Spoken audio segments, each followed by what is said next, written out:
Ito ma'am, wag po kayong magugulat ha, pero papatikim ko rin po sa inyo to. Bakit lumulutang siya? May magic po yan. Bakit siya lumulutang? Talagang pang Halloween. Ang sikreto sa nakalutang na spaghetti and meatballs at ang nagtatagong misteryo sa lasa ng Maro Brulee, malalaman na.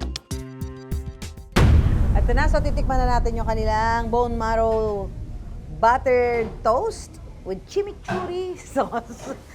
Lagyan natin ng bone marrow. Yun.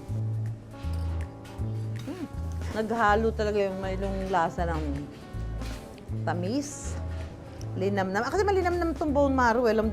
Lasa mo yung linamnam ng bone marrow. Tapos ang sarap ng kanilang buttered toast. Ito naman, tikman natin ang lumulutang na spaghetti.